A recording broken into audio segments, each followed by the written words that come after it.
Minha relação com a acessibilidade é uma pergunta muito difícil de responder. É, é que minha mãe, lá na década de 80, ela foi professora da ACD.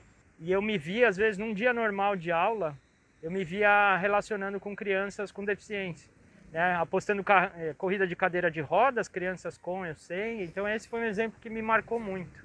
A relação com a impressão 3D é uma relação que eu fui aprender nos laboratórios makers, né? Meu tema de pesquisa no doutorado foi a relação dos Fab Labs, dos laboratórios de fabricação digital, e eu pesquisei muito profundamente como essa relação dessa rede de laboratórios pode transformar a vida das pessoas, pode contribuir com as formações das pessoas.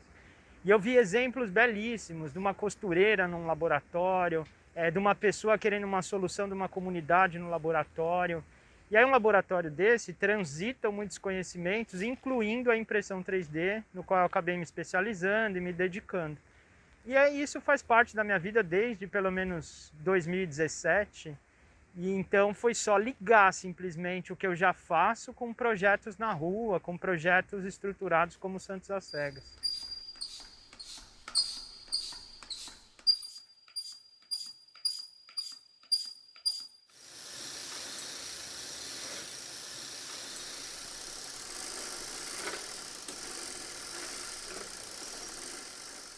O que é o Santos às Cegas? É um trajeto de bicicleta dupla com mediação de impressão 3D e a minha mediação, a minha participação, com paradas na Orla de Santos. Em uma frase, esse é o Santos às Cegas.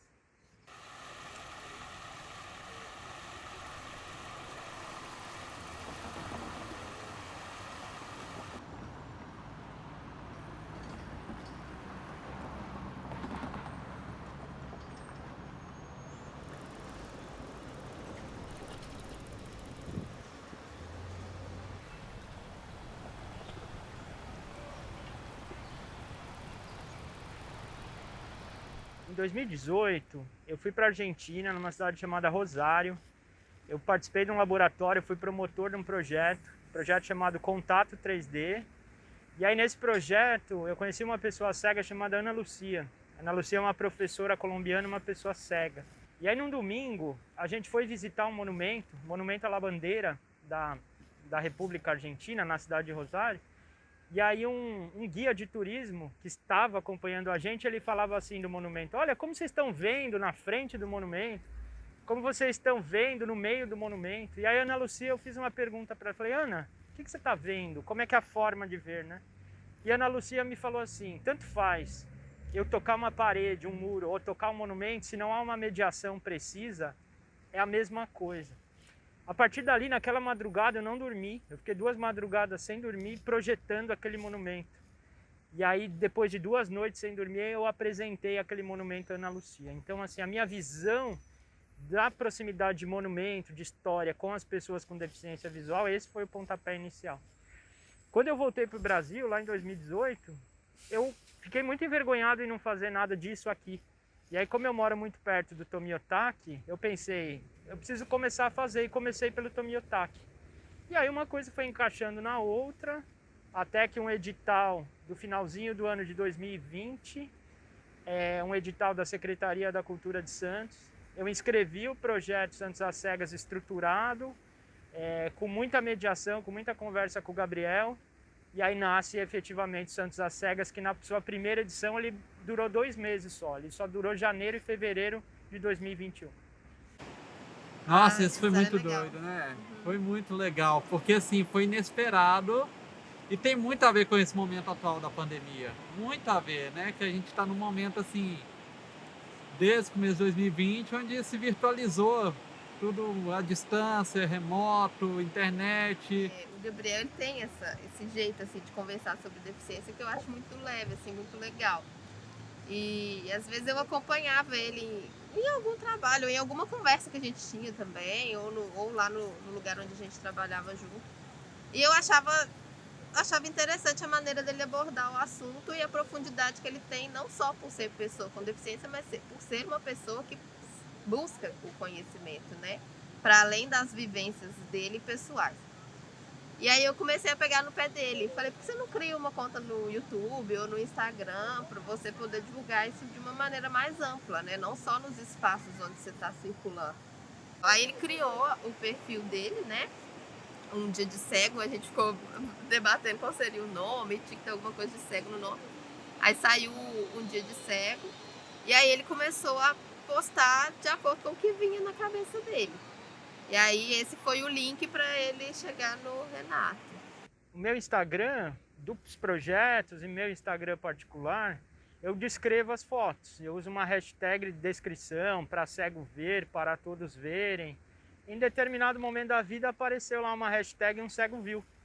E aí eu escrevi para aquela pessoa que eu não sabia quem era e era o Gabriel. E aí, quem que é você? Por que você escreveu? E ele contou a história, né, da ação afirmativa dele. E aí a gente começou a conversar muito, a entender, aí descobri que ele morava em Belo Horizonte, ele se interessou pela impressão 3D. E aí nós nos tornamos muito amigos, inclusive trabalhando na inclusão juntos, em aulas, em palestras, em cursos. Até que um dia ele me mandou um monumento em 3D lá de São Paulo, da Mãe Preta, uma escultura super legal. E eu pirei, a gente pirou na verdade, assim, nós dois ficamos loucos com a impressão, com a escala humana, com a proporção, o relevo, a textura, né, do material. E a gente ficou assim, pirando com o tanto de possibilidade que o 3D podia trazer, que a gente já imaginava, mas a Mãe Preta foi o que concretizou assim na nossa mão. Olha o que a gente pode fazer com impressão 3D. E aí na hora que eu pego a escala, assim, põe a escala de humana perto da Mãe Preta, eu falo, caramba, eu consegui ter a proporção do tamanho da estátua. Sem saber metragem, sem saber nada, só de encostar uma pecinha na outra, na hora minha mente conectou. Como se eu estivesse lá perto da Mãe Preta, né? Um monumento lá em São Paulo, que eu não teria como acessar agora no meio da pandemia, e eu consegui compreender ele como um todo, assim. Ah, e a gente pirou. No Santos às Cegas, Gabriel e Isabela contribuem muito na formação, na formatação do projeto, e não por acaso os dois estão aqui hoje com a gente nessa semana, conhecendo, viajando desde Belo Horizonte até aqui, mostrando que num momento de pandemia tão duro e tão distante, né, a gente consegue tirar água de pedra e achar umas pílulas de esperança, como está sendo nesse momento com eles aqui. Já tomei primeira dose. Baixinho, gordinho, Renato. Olha, uma vez um aluno veio aqui e só me conhecia no vídeo.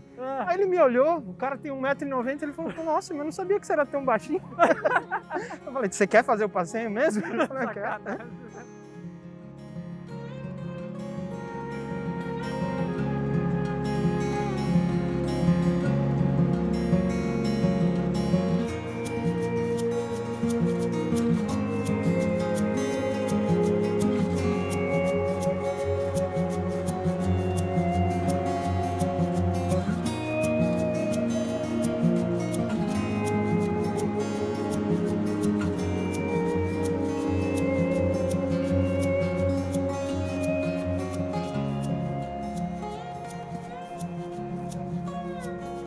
E a história é a seguinte, João Otávio, Gabriel, ele era filho do conselheiro Nébias, que hoje é o nome de uma das principais avenidas aqui de Santos, um cara de muita grana, um cara de muita terra, nós estamos falando em 1890, 1880. E aí, o conselheiro Nébias teve um caso extraconjugal com uma escrava, e a escrava se chamava Escolástica Rosa. E desse encontro nasce João Otávio. João Otávio não tem herdeiros, Gabriel. E aí, quando ele vai morrer, ele fala, ó, pega toda essa minha grana, pega uma terra aí, eles tinham a terra herdada do pai, e faz um instituto para acolher meninos órfãos, que dê para eles formação, cultura e uma profissão. E aí nasce o instituto com o nome da mãe dele, que é o Escolástica Rosa. O Santos às Cegas só acontece com pessoas, né? Não faria sentido algum o Gabriel eu mandar os monumentos para o Gabriel e para a Isabela. A relação que a gente tem com o meio, com a urbe, né? Dos sons, dos cheiros, das pessoas passando, dos ruídos. É muito diferente de mandar uma maquete para o Gabriel conhecer. A gente chegou aqui em Santos no domingo, conhecemos Renato e tal. Segunda-feira a gente foi conhecer a cidade. E terça-feira foi o dia do projeto. De sentar realmente na bicicleta, conhecer a bike. E primeiro que ela é muito bonitinha, é uma bike muito simpática, que dá vontade de abraçar ela de tão bonitinha, assim, com as cestas e tal. Ela é muito legal, é uma bicicleta muito simpática, assim, e na hora que você sente, é diferente, sabe? Eu acho que toda bicicleta tem sua peculiaridade. E fomos pro trajeto, que assim, eu já conhecia bastante, porque eu fui acompanhando o projeto, né? Desde a concepção, desenvolvimento, o projeto crescendo. Mas ainda era um conhecimento teórico e distante, porque eu não toquei nada. Eu não estava aqui sentindo essa brisa, o mar, o sol, pedalando. Era literalmente virtual, né? Tudo que você conhecia do projeto. Eu ajudei a construir, elaborar, mas assim, não tinha vivência, não tinha experiência, porque o trajeto não é simplesmente conhecer o monumento, não é só, é toda uma experiência de estar em Santos e pedalar. Uma vez uma pessoa fez o caminho, fez o trajeto comigo, e ela falou assim, pô, eu moro aqui há 40, 50 anos, eu passo aqui todo dia, eu nunca tinha olhado para esse prédio. E não só isso, a pessoa me deu esse retorno e falou assim, e agora toda vez que eu passo esse prédio, eu ainda falo pro meu marido, porque ele me falou que também passava aqui todo dia e não sabia o que era esse prédio. Então eu acho que é um pouco disso, né? O Santos às Cegas, ele tem uma sutileza de mostrar aquela cidade que não existe mais, que mostrar aquela cidade que às vezes a tela do celular rouba o protagonismo de uma curva arquitetônica, né? Que escapa um desenho no chão de uma praça. Então vem experimentar. Né? Acho que cada um pode dizer com seus próprios repertórios o que de fato é o Santos às Cegas.